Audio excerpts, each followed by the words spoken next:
O ano de 2017 se despede deixando um saldo que merece ser conferido.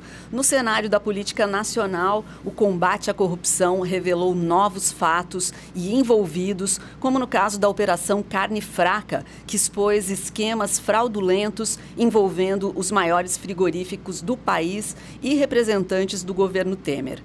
Foco também para as reformas do ensino médio, trabalhista e as tentativas para efetivar a reforma da Previdência. Na cena internacional, foco para as trapalhadas de Donald Trump, que tirou os Estados Unidos do Acordo Mundial de Proteção do Clima, praticamente declarou guerra contra a Coreia do Norte e acaba de reconhecer Jerusalém como a capital de Israel. Mas o ano também foi de diversas situações curiosas, como o erro na entrega do Oscar de melhor filme, momentos marcantes no esporte brasileiro e a comemoração dos 10 anos do nosso programa. Bom, Viva Voz já está no ar pela rádio e pela TV Univale e hoje quem me acompanha nesta última edição do ano de 2017, todas as meninas aqui da equipe de produção, a Luana Amorim, a Isabela Correia, a Nicole Zanon não pôde estar presente, mas estamos aqui reunidos para fazer essa edição especial do programa, não é, Isabela? Isso mesmo. E lembrando também, uma boa tarde para quem está nos ouvindo e que você também pode nos acompanhar pelas nossas redes sociais. O nosso Facebook é o facebook.com/VivaVozUnivale e temos o nosso Instagram no @VivaVozUnivale. Bom, para comentar sobre os fatos que marcaram 2017, nós temos dois convidados bem especiais para esta última edição. Estamos aqui com o professor Mário César dos Santos, o reitor da Univale. Obrigada pela presença, bem-vindo. É uma satisfação estar no convívio de vocês, que todo dia a gente praticamente as ouve, então agora tê-las presente é muito bom para a gente. Bacana. Temos também a participação do professor Francisco Brown Neto, que é coordenador do curso de História aqui da Univale, carinhosamente conhecido como professor Chico Brown, que já é praticamente contratado do nosso programa, né, professor? Bem-vindo. Boa tarde. É uma satisfação, né, estar aqui mais uma vez, né, e sempre que for preciso a gente está aqui, né, porque é um espaço muito bom, muito agradável, um programa muito bom, né? Bacana. Para todos entenderem, nós levantamos alguns dos fatos mais marcantes que aconteceram durante o ano de 2017 e a nossa intenção é comentar, bater um papo, verificar a opinião de vocês sobre estes assuntos e relembrar mesmo, né, fazer realmente essa retrospectiva do que houve então de impactante no ano de 2017. Vamos começar falando de política então. Bom, a primeira reforma de uma série de outras aqui no governo brasileiro foi a reforma no ensino médio, né? Então, a reforma foi aprovada em fevereiro, para a gente lembrar aí na linha do tempo, e o novo modelo tem aumento de carga horária escolar, escolha individual dos estudantes entre 5 áreas de estudo e a retirada de disciplinas como História e Geografia do currículo obrigatório. Teve mais, né, Luana? Teve também a reforma trabalhista, que foi aprovada em julho e trouxe novas definições sobre jornada de trabalho, férias, trabalho autônomo, exercício dos sindicatos e outras questões. As novas regras passaram a valer no mês de outubro, mas continuam até hoje sendo motivo de questionamento por diversas pessoas. Bom, e outro setor que também foi afetado com as reformas foi a política nacional. No início de outubro, o Congresso definiu que para as próximas eleições será criado um fundo eleitoral para financiar as campanhas políticas e haverá uma redução do número de candidatos nos debates eleitorais. Outro ponto também bastante comentado foi a instalação do sistema eleitoral denominado o Distritão, onde os eleitos seriam os candidatos mais votados. Bom, relembrando, temos ainda a reforma da Previdência, que ainda não foi aprovada, mas o presidente Temer afirmou que é só uma questão de tempo. O governo tem hoje uma média de 270 votos a favor da reforma e 100 deputados ainda estão indecisos. Para chegar a 308 votos e aprovar a reforma com margem de segurança, o governo precisa convencer 40 a 50 deputados a mais.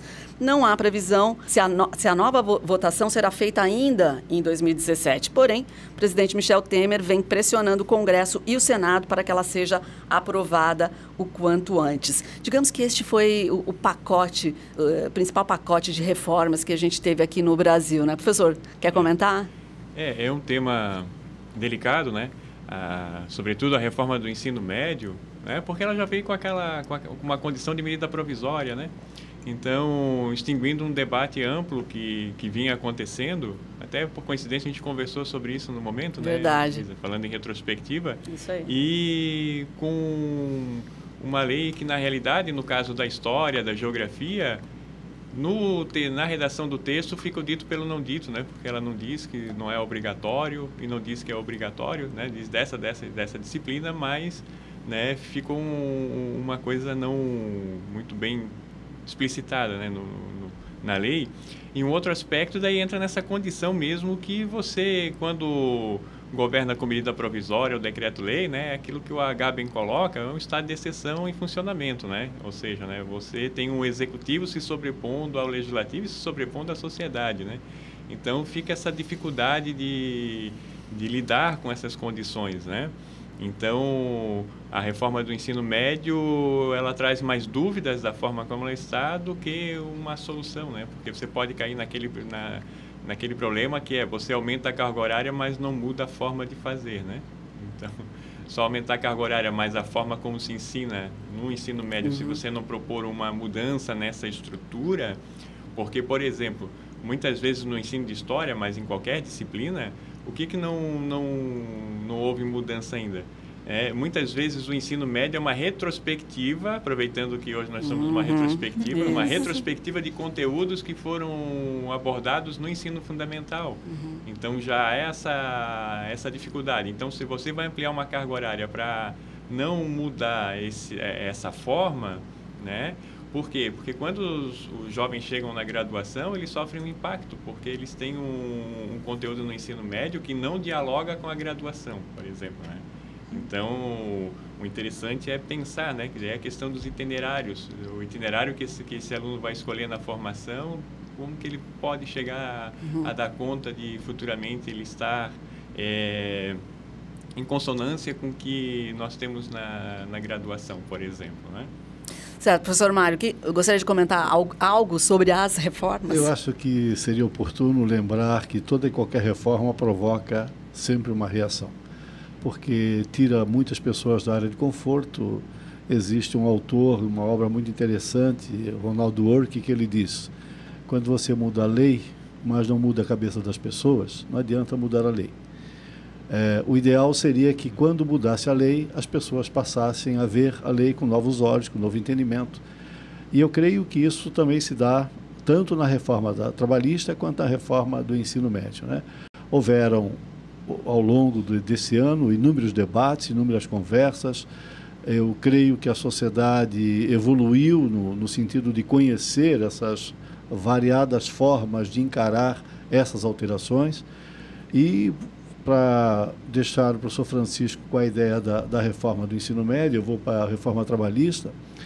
A nossa lei, a CLT, de 1º de maio de 1943, em 1943, as atividades empresariais e profissionais, o mercado de trabalho, era, usar uma analogia aqui talvez não muito adequada, mas era semi-escrava, né?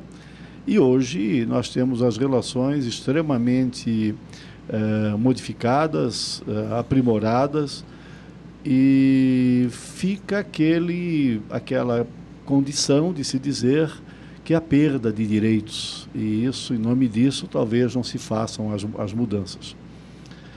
Eu entendo que as mudanças são absolutamente necessárias, adaptam a realidade empresarial, adaptam a legislação à atualidade empresarial, e especialmente a própria reforma em relação ao modelo sindical, porque nós tínhamos um contrassenso enorme na Constituição.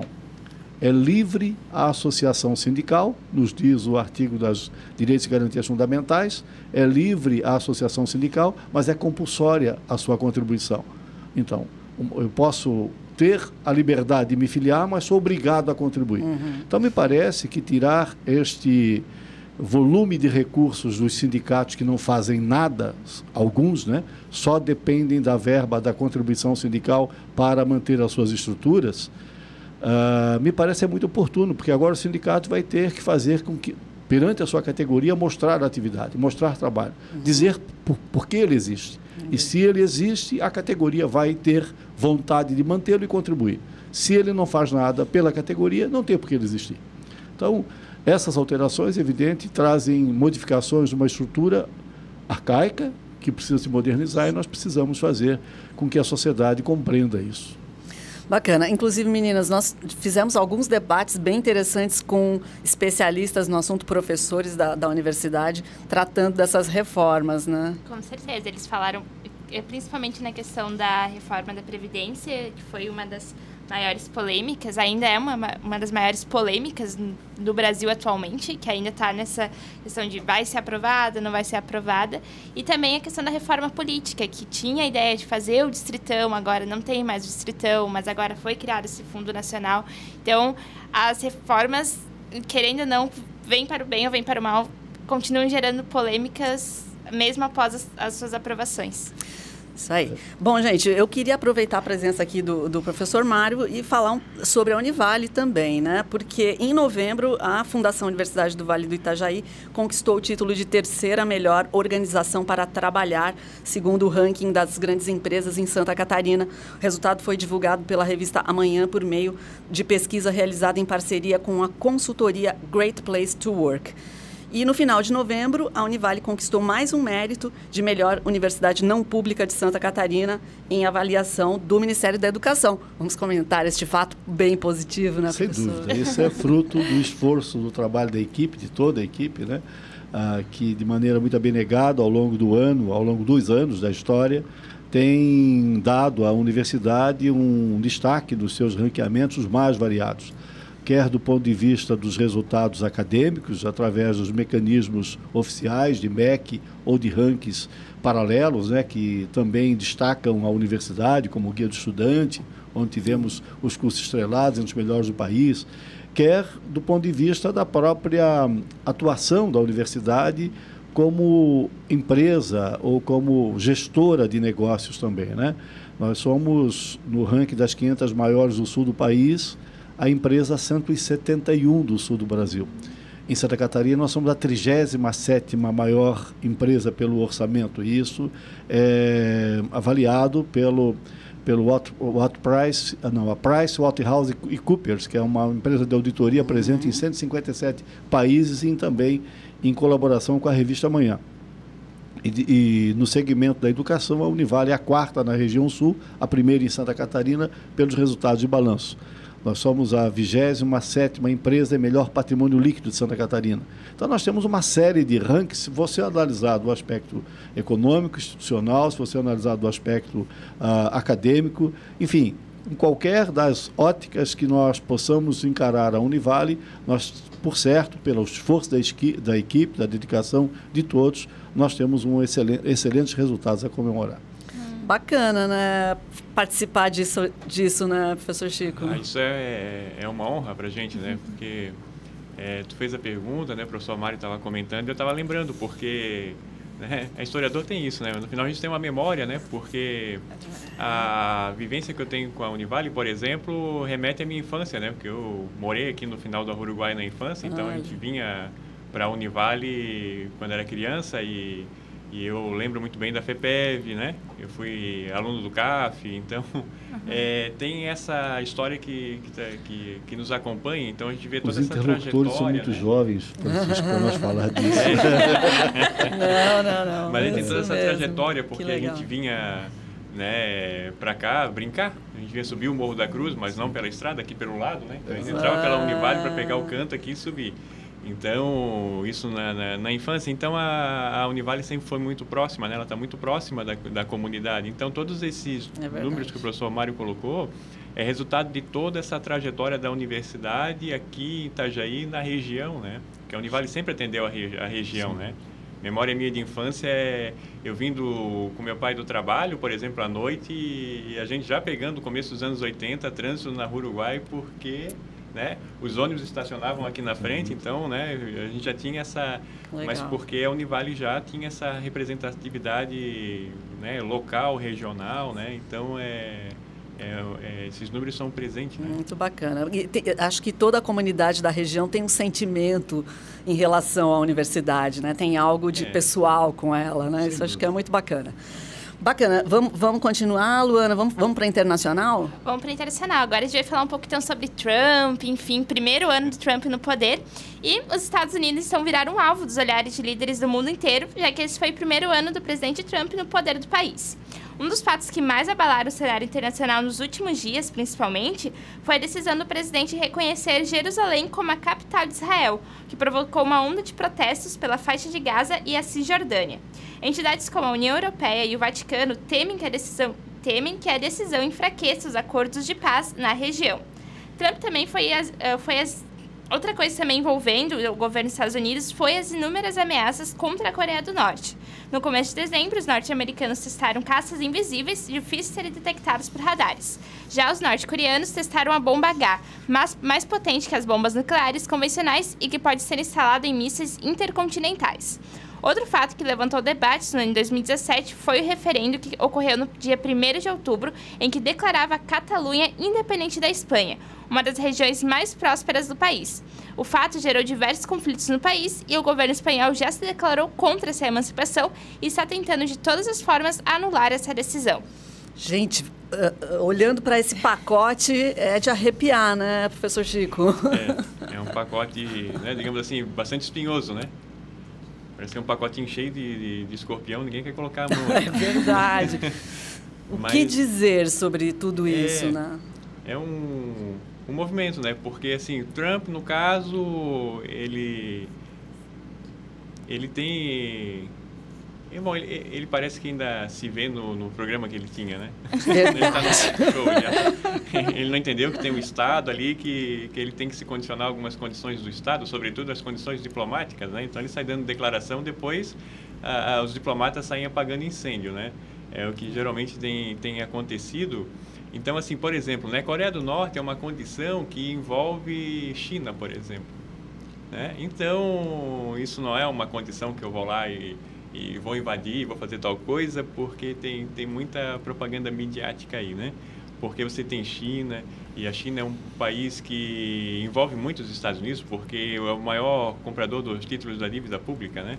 Então, eles não podem mexer com a China hoje por conta disso, e a China é um país que hoje vem investindo no setor militar também, né?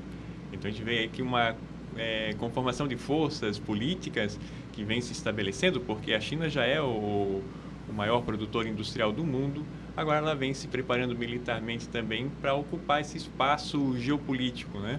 Que a Rússia ocupa, que os Estados Unidos ocupam, mas nesse sentido com a Coreia do Norte tem a China, que, né, aqui é território meu, não é assim. As coisas vão se ajustando assim, né? Como já foi a Síria no passado, quem lembra, o governo Obama queria intervenção na Síria, a Rússia disse não. Aqui ninguém mexe. Aqui ninguém mexe, né? Então, tem essa organização aí que o governo Trump ele pode dizer o que acha no Twitter, ele pode twittar, mas no final das contas tem todo esse ajuste, né? Quer comentar antes do intervalo, professor? Não. Vamos fechar? Pode fechar. Vamos fechar, porque se deixar a gente fica aqui a tarde toda. Mas depois do intervalo tem mais retrospectiva aqui no Viva Voz. Estamos de volta com o Viva Voz, que hoje está falando sobre a retrospectiva de 2017. Os nossos convidados são o professor reitor aqui da Univale, o professor Mário César dos Santos, e também o professor Francisco Brown Neto, coordenador do curso de História. Vamos falar de meio ambiente, Luana? Vamos. E bom, julho foi então um mês marcante para as questões ligadas ao meio ambiente. O presidente Donald Trump tirou os Estados Unidos do Acordo Mundial de Proteção do Clima. A Noruega anunciou o corte no repasse de dinheiro para o Fundo de Proteção da Amazônia por causa do aumento do desmatamento no Brasil. E aqui em Santa Catarina, a construção do condomínio de luxo da Porsche foi paralisada pelo Ministério Público, o que também aconteceu com o edifício Yacht House em Balneário Camboriú. Porém, projetado para ser o mais alto do país, o Yacht House se livrou da demolição este mês, após decisão judicial que arquivou o processo e homologou um novo acordo com o MPF. Pincelada sobre meio ambiente. O que dizer, professor Chico? O meio ambiente é uma temática que advém dos anos 60, né? E que no Brasil vai ganhar corpo nos anos 90. Década de 80, eu participei de um grupo ecológico aqui em Itajaí, então não tem o que fazer. Eu era adolescente, né? Então depois ganhou todo um outro olhar, né? Mas, às vezes, a questão do meio ambiente, no caso dos Estados Unidos, parece uma problemática dos republicanos, né? Porque a gente voltar no governo Bush também, ele saiu do Acordo de Kyoto, né? Dizendo que o que interessava era a economia dos Estados Unidos. Então, parece que o governo Trump faz a mesma, né?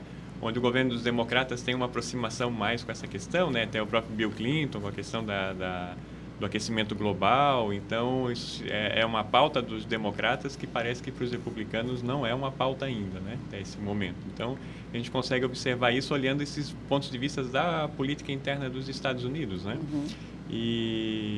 Mas é uma questão fundamental, né? Você vê esse processo, né? Aí você tem por parte dos Estados Unidos essa postura e do Brasil retira-se o fundo porque o apoio ao desmatamento da Amazônia. Então, né? Então, para a gente ver como internacionalmente os países têm um ponto de vista completamente diferente, né? Os Estados Unidos têm uma postura, mas o caminho é o caminho do cuidado, da preservação, né? Do equilíbrio ambiental. Então, você tem essa condição. Mas é interessante que tem esse histórico, né? O Brasil sempre teve uma participação interessante desde a Expo 92, né? Verdade. Dá um pontapé inicial nesse debate a nível internacional. O Brasil sempre foi um país muito pontuado nessa questão, né? Até o Brasil é um dos países que mais se recicla no mundo, né? Então, o Brasil tem essa característica, né? Que agora, né? Nessa última posição da Noruega foi, né? Mas que tem tido todo um cuidado com essas convenções também, né? Dura que as questões socioambientais impactam no planeta todo, em menor ou maior grau, né? Como você vê, professor Mário? Olha, nós todos falamos, né, no famoso aforismo meio ambiente, mas queremos ambiente por inteiro, né? E é lógico que há uma série de ingerências políticas internacionais em relação a essas posições adotadas. Há uma série de mecanismos também de apoio a muitos grandes projetos sendo desenvolvidos em favor da preservação ou da conscientização pró-preservação.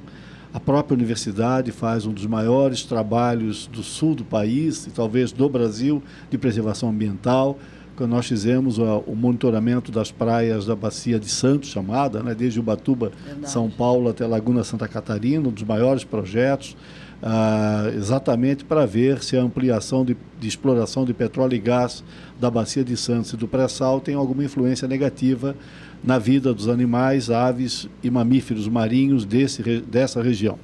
E ao longo desse ano, a Univale, que lidera 11 instituições desse projeto, em todo o litoral, percorrendo diariamente quase 1.000 quilômetros de litoral e praias, por várias formas, quadriciclo, moto, barco nos costões, enfim, diariamente.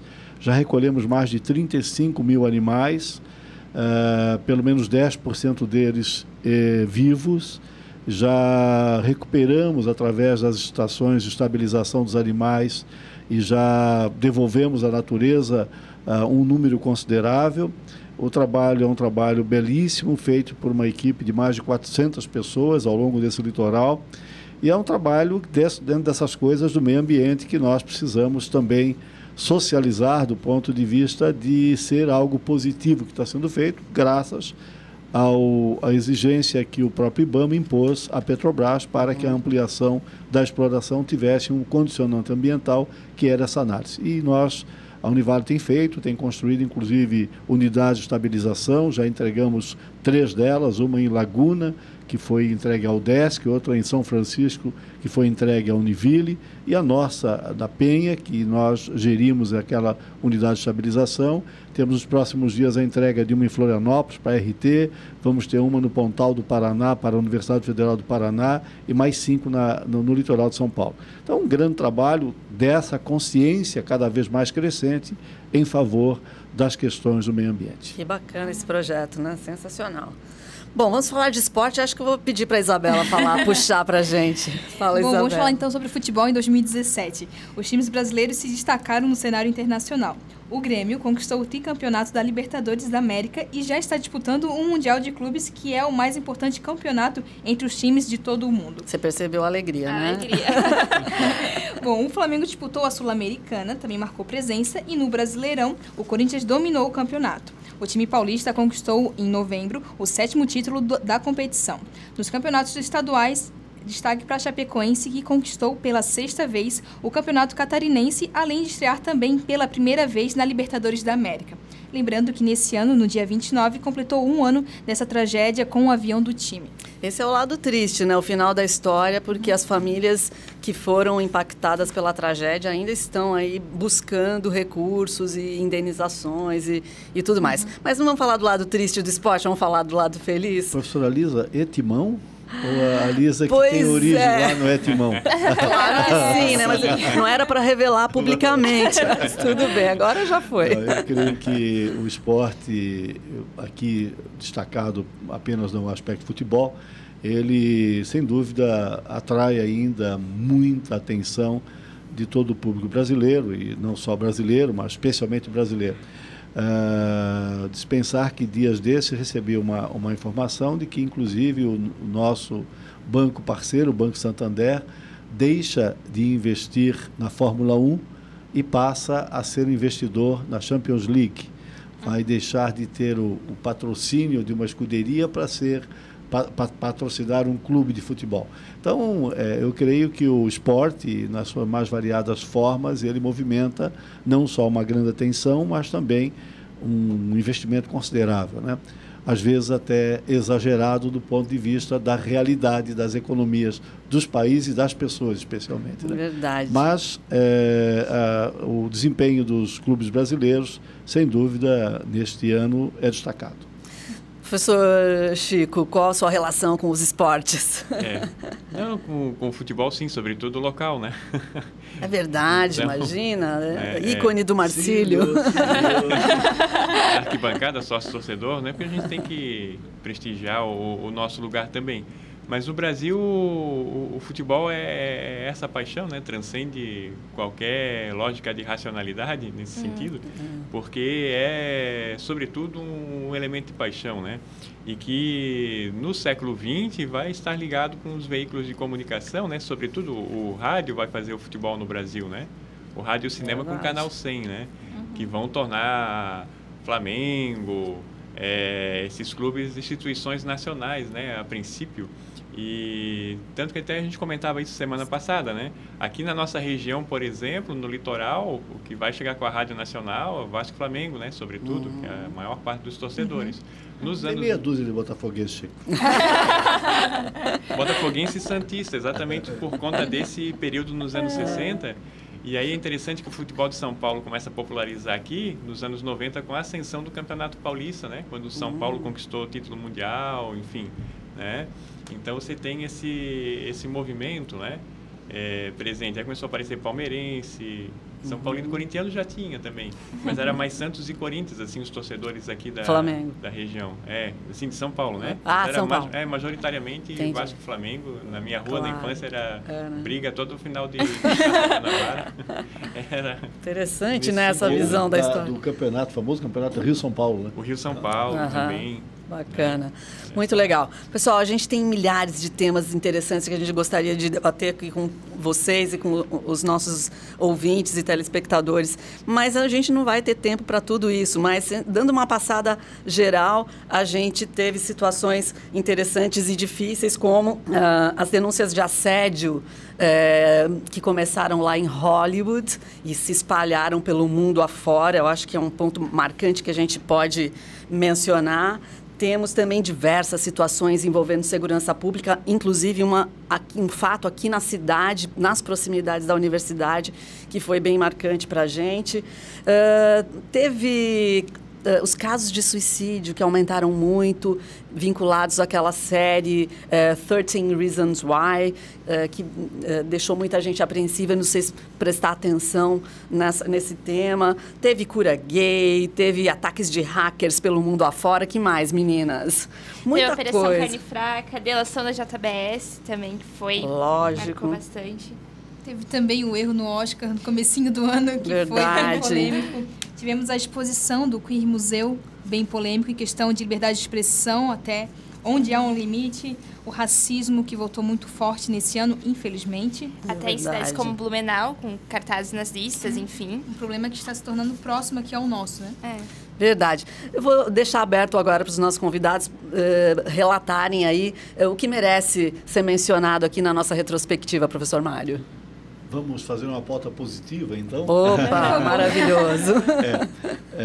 Eu creio que ao nos aproximarmos do final do ano, é muito adequado fazermos uma retrospectiva do próprio desempenho institucional ao longo desse ano, lembrarmos que foi um ano de muito trabalho, muita dedicação, que a equipe se esmerou e que nós conseguimos, felizmente, acabar o ano, estamos conseguindo acabar o ano de maneira muito positiva, com os resultados acadêmicos adequados. Passamos por um processo extremamente interessante de migração ao Sistema Federal de Ensino, já tivemos a nosso deferimento, conseguimos novamente a certificação deste ano do SEBAS, o Certificado de Entidade Beneficente de Assistência Social, uma série de coisas positivas do ponto de vista do resultado institucional, os vários rankings, que pode ser creditado exclusivamente ao trabalho da nossa grande equipe, tanto dos funcionários técnicos administrativos quanto dos docentes, nos seus mais variados níveis de coordenação, de professores, de direções, de vice-reitorias. E estamos na perspectiva de termos, ao término do ano, a formalização da nossa comissão eleitoral para o processo de sucessão, que se efetiva em fevereiro do próximo ano para a nova gestão que deve iniciar no final do mês de março. A expectativa e a nossa vontade, o nosso desejo, o nosso trabalho é para que nós possamos fazer uma sucessão tranquila, não criarmos rupturas institucionais, mas criarmos uma coerção no sentido de fazermos com que as duas ou três candidaturas que houverem, elas possam ajudar a somar e fazer a universidade, a Fundação Univale ainda maior nessa perspectiva da futura. E nesse sentido, então, o nosso agradecimento a toda a equipe, a todos vocês que ajudam a propagar as nossas atividades e também votos de que o ano novo seja não só um ano de esperança e aquela ideia negativa que se tem, que é um ano que vai ter eleição, Copa do Mundo, o ano está ferrado. Que nada, vamos tirar proveito disso, vamos fazer que ele seja um ano positivo. Eleição é o momento de nós mudarmos essas críticas que temos feito com relação à classe política. Então, vamos eleger pessoas decentes para que nós possam nos representar. Enfim, vamos torcer para que na Copa do Mundo, na semifinal que encontraremos aquela famosa Alemanha, nós possamos dar o troco, coisas dessa natureza, Muito né? bem. Então, vamos almejar que o ano 2018 seja um ano de felicidade, de saúde, de paz e de prosperidade para todos nós. Muito bom. Suas palavras, professor. É isso que o professor Mário colocou, né? Foi um ano de muito trabalho, né? Mas de muita realização. Então, a gente tem esse cenário que às vezes nos assusta, mas essas coisas passam e a gente tem que continuar e sempre estar projetando cenários, né? E cenários positivos, né? Então, esperamos que 2018 seja esse ano de realização, né? Mesmo com Copa do Mundo, eleição, mas é esse momento de mudança, né, de transformação que nós podemos promover, né? Então, que seja isso, né? Que seja isso muito bom para todos nós, né? E que nós possamos realizar, né? Desejo que possamos realizar mais que realizamos em 2017, né? Que já foi um ano de bastante realização, mas que a gente possa, sim, realizar mais. Eu acredito nisso, né? Bacana. Meninas, e vocês? Que dizem sobre 2017, 2018? Bom, a gente vai estar acabando a faculdade. Estamos esperançosos e muito felizes. E realmente esperar sempre coisas melhores para o ano que vem. Sempre a esperança é o que nos move, né? Um futuro melhor. E que em 2018 nosso país tenha um rumo certo, apesar de tudo que aconteceu esse ano. E que muitas felicidades e muito bom... bom astral para todo mundo, enfim. Muito bom. Gente, eu acho que é isso, com esse espírito aí já de olho no 2018 melhor, né? A gente também se despede aqui do programa, prometendo voltar no ano que vem, então, desejamos Beijos aí para quem nos acompanha. Um super 2018, ótimas festas. Muito obrigada pela presença dos nossos convidados. Professor Mário César dos Santos, reitor da universidade. Professor Francisco Brown Neto, professor que é coordenador do curso de História. Luana, Isabela. Boa tarde. Boa tarde. É isso aí, gente. Até o ano que vem. Beijos. Tchau. Tchau, tchau. Tchau.